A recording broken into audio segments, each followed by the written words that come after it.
ध्रुव जी महाराज की राजगद्दी हो जाती है और उनकी शादी हुई। प्रजापति शिशुमार की पुत्री भ्रमी से उनका विवाह हुआ।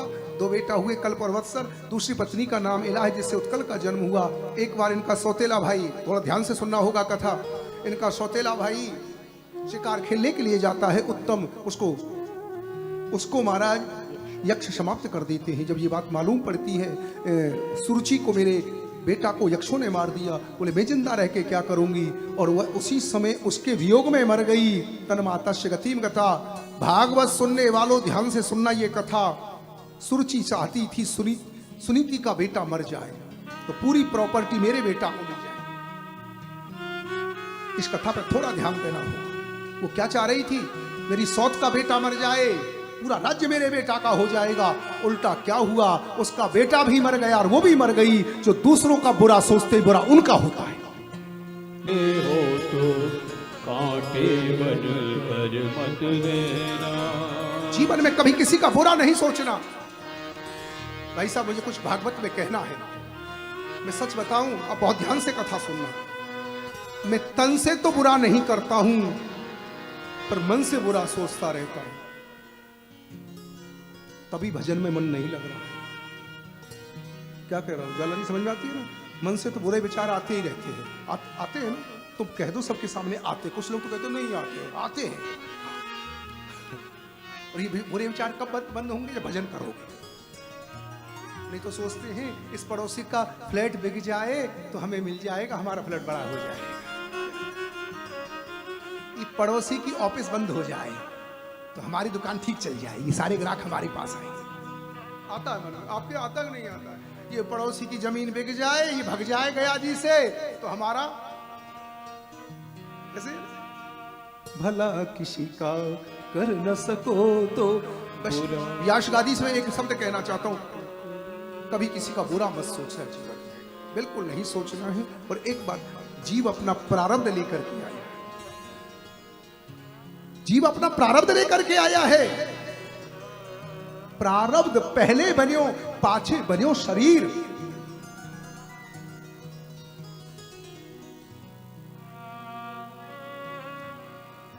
सुरुचि और सुरुचि की मां समाप्त हो जाते हैं। अब बहुत अद्भुत कथा है भागवत में।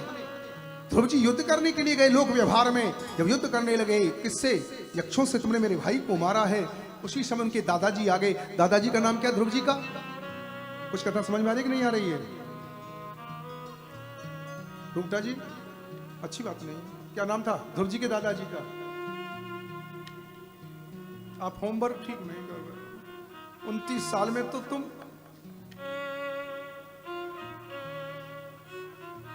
ध्रुव जी के पिताजी का नाम क्या है? उत्तानपाद। उत्तानपाद के पिताजी का नाम राजा मनु। कितनी बार सुनोगे तो? जब उनको लगा मेरा पोता भटक गया तो राजा मनु ने आकर, अलम बेटा क्रोध मत करो, ये क्रोध करोगे तो कृष्ण प्राप्ति होगी कैसे? ध्यान से समझना है, ये क्रोध ही तुम्हें कृष्ण प्राप्ति नहीं करने दे रहा है। एक क्षण का क्रोध, कल्पना करेंगे आप, भाई जी 2-2.5 घंटा तक पूजा करती रही, जाप करती रही, और जैसी ठाकुर बाड़ी से निकली, कभी बहू पे चिल्लाई जोर से, कभी नौकर पे चिल्लाई। तेने क्या पाया 3 घंटा बैठ करके? मेरे प्रश्न का उत्तर देके जाना है। आ जाना। 3-4 घंटा भागवत में बैठा रहा, जैसी चौका पे गया चिल्लाया नौकर पे। ये व्यवस्था है तेरी? क्या मिला बताओ, क्या मिला तुम्हें? क्षण भर का क्रोध वर्षों की साधना बिगाड़ दी। सुंदर कांड में यही लिखा है, काम क्रोध मद लोभ सब नाथ नरक में पल सब परिहरे रघुवीर भजहि बेटा क्रोध का त्याग करो। अलम बेटा, ये नरक का द्वार है, क्रोध ही नरक का द्वार है। थोड़ा सहन कर लो। तो आप लोग कहेंगे सब कुछ लोग गाली देते। भगवान बुद्ध, ये ज्ञान की भूमि है ना क्या? यही तो भगवान बुद्ध को बोध हुआ। ध्यान से सुनना भाई जी। भगवान बुद्ध अपने शिष्यों के संग में घूम रहे थे, एक व्यक्ति उनको गाली देना शुरू कर देता, ढोंगी है, पाखंडी है। भगवान बुद्ध तो बुद्ध थे, वो पीछे लग गया, गाली देना शुरू कर दिया, दुनिया को ठग रहा है, पाखंडी है, ढोंगी है। जो चेला था ना एक, जो ज्यादा मानता था, उसे क्रोध आ गया, चिल्ला के बोला, गुरुजी अब सहन नहीं होता, ये बहुत गाली दे रहा है। भगवान बुद्ध मुस्कुरा करके बोले, यही तो दे रहा है, मैं तो नहीं ले रहा हूं, चला नहीं। यही तो दे रहा है, मैं तो, भाई आपने मुझे 100 रुपए दिए, मैंने कहा मुझे नहीं चाहिए, क्या करोगे आप? उनको वापस जेब में रख लोगे? उसने गाली दी, भगवान बुद्ध ने नहीं ली, तो उसने अपने आप स्वीकार कर ली। इसीलिए तो दिया मुझे, मैं तो स्वीकार नहीं कर रहा। अच्छा, आज आपको एक काम की बात बता देता हूं, ज्ञान की भूमि है। जिस दिन आपको अकारण क्रोध आने लगे, उस दिन कह देना, आज मैं नमक नहीं खाऊंगा। गया जी से प्रण लेके जाना। क्या सुनते हो सर? आपको लगा मैंने पूजा में उठते ही क्रोध करना शुरू कर दिया, स्वभाव है मेरा। आज आप ईमानदारी से बात बताऊं, भीतर की बात। जैसे मैंने 2-4 माला जप ली और घर वालों ने नहीं जपी, अहंकार आता है। इसके कितने बेवकूफ लोग हैं, देखो सुबह उठ के मैंने पूजा की और ये तो लोग अभी बैठ पाई, अहंकार से आता कि नहीं आता? 2-4 माला क्या जप ली, ऐसे सीधा। जब बेवकूफ लोग हैं, पड़े रहते, मैं ही तो भजन करता हूं यहाँ, आता कि नहीं आता? मैं तो सावरे की दर्शन करके आ गया, मंगला उठ नहीं रही, देख ले सावरे का दर्शन करके आया ना, आते ही घर वालों पर चढ़ जाता है। मैं मंगला करके आ गया, तुम पड़े हुए हो, तो अहंकार आता है ना? वो आता है कि नहीं आता? और ऐसा चिल्लाता है, वह सावरे के दर्शन में कम आनंद आ जाता है। आधे घंटे तक चिल्लाया, राधा वल्लभ की मंगला करके आया, चिल्लाने लगा। तो एक संत कह रहे थे, उसने नियम लेना, आज मुझे क्रोध आया, आज मैं नमक नहीं खाऊंगा, तो होगा क्या, भोजन स्वाद नहीं लगेगा। कल मंगला के बार आएगा ना क्रोध, तो अपने आप चुप हो जाएगा, क्यों नमक छोड़ना पड़ेगा यहाँ पर मुझे, कुछ छोड़ो ना।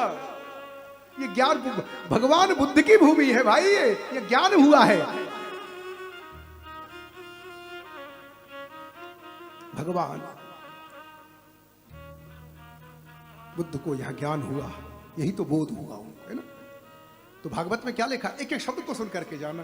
एक बताऊं, ये दिल लगाने की भागवत नहीं हो रही है क्या, कि नृत्य नाटका हो गई, नाच गा लिए थोड़ी देर, है?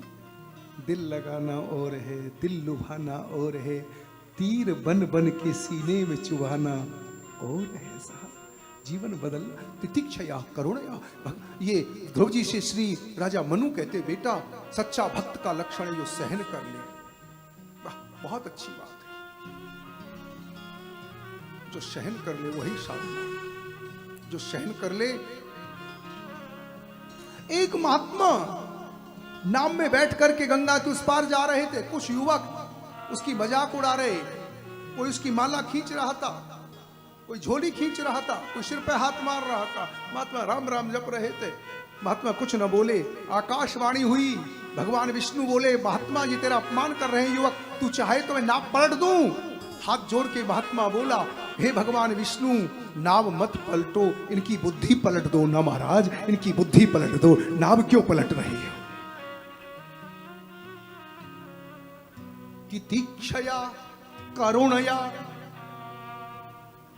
संभाव, संभाव संभाव होना चाहिए नहीं होना चाहिए, है? तो भगवान के भक्तों, उनको समझाया, बेटा क्रोध मत करो, तितिक्षा रखो, संभाव रखो, मैत्री भाव रखो। उनको समझाया, ध्रुव जी को बात समझ में आ गई है।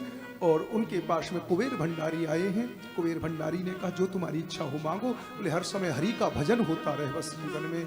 आपको जीवन में, आज आपसे व्यास गादी से एक बात कहने का मन है, जब आप विष्णुपद मंदिर जाओ, मेरी बहन मेरे भाई ध्यान से सुनो, क्या मांगोगे तुम? सब कुछ दिया मुझे मेरे दाता, बहुत कुछ दिया है, तेरा शुक्रिया है ठाकुर, बहुत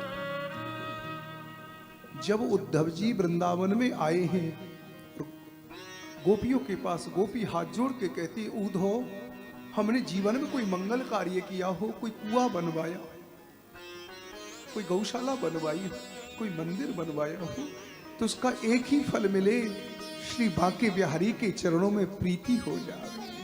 जब विष्णु पद मंदिर में जाओगे ना, यही वरदान मांगना, मेरा ठाकुर से प्रेम हो जावे, बस इतनी ही इच्छा है। अर्थ न धर्म न काम रुचि, गति न चाहो निर्वाण, जन्म जन्म रति नाम पर, ये वरदान न आए। ध्रुव जी ने एक ही बात, भजन होता रहे बस, और कुछ नहीं है, और सब काम तो। एक बात बताऊं, ये बिना कृपा के, ठाकुर जी की कृपा के भजन नहीं होगा, सच बता रहा हूं आपको। बिन सत्संग विवेक न होई, राम कृपा बिन सुलभ सोई। अब ध्रुव जी महाराज जी ने राजगद्दी की है और भोग भोग करके पुण्य समाप्त किया। इस शब्द पे थोड़ा जरूर ध्यान देना जो मैं बोल रहा हूं, ये शब्द भजन करके पाप समाप्त किया। ध्रुव जी महाराज ने भोग भोग करके पुण्य समाप्त किया और भजन करके पाप समाप्त किया। जो हमें सुख संपत्ति मिली है, ये हमारे पुण्य का फल है, और पाप हुआ है, भजन करके उसको भी जीरो कर दिया। अब अपने बच्चों से बोले, बेटा मेरा कार्य पूरा हो गया। ध्यान से सुनने का विषय है। जीवन में जब पुण्य भी नहीं रहेगा, पाप भी नहीं रहेगा, तभी तो जीव मोक्ष का अधिकारी होगा। जब पुण्य रहेगा तो भी आएगा, और पाप रहेगा तो भी आएगा। बाद में वो सब कुछ छोड़ करके गंगा के किनारे चले जाते हैं। कुछ महात्मा कहते हैं, ध्रुव जी ने जो भजन किया था, वो किया था ये लक्ष्मण झूला के पास। ध्रुव जी का मंदिर, जो लोग गए होंगे ना ऋषिकेश उत्तराखंड, वहाँ लक्ष्मण झूला जो है ना, उसी के आगे ध्रुव जी का मंदिर है। वो एक बहुत अच्छी बात बताऊं, कभी मौका लगे तो जाना, ध्रुव जी के मंदिर के अंदर चले जाना, वह गंगा जी की आवाज नहीं आती है। क्यों नहीं आती है जी? क्यों नहीं आती है जी? इसलिए गंगा मैया को डर है कि कहीं आवाज करूंगी तो ध्रुव यहां से उठ करके चला जाएगा। और मैं क्या चाहती हूं, ये साधु बैठ के मेरे यहां भजन करे, यही तो पवित्र करेंगे मुझे।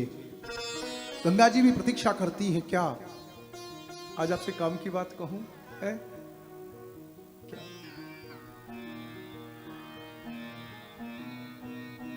ये फल्गु नदी भी प्रतीक्षा कर रही थी, कभी भागवत सेवा संस्थान वाले आएंगे और मेरे किनारे बैठ करके 280 भागवत का पाठ कराएंगे, मैं भी भागवत का पाठ सुनूं। हाँ? चरण दास तिनके पग परशन आत आश करत नित गंग। ये गंगा जी भी प्रतीक्षा कर रही है क्या? मेरे किनारे भागवत का पाठ होगा। चरण दास। हाँ। कल महात्मा जी बहुत अच्छी बात कह रहे थे। अब केदारनाथ जी भी प्रतीक्षा कर रहे हैं। भाई तो कुछ बहुत दिन हो गए तुम्हें आ रहे भाई। बद्रीनाथ में भागवत हो गई है ना, हरिद्वार में हो गई। अब बाबा केदारनाथ क्या कहते हैं,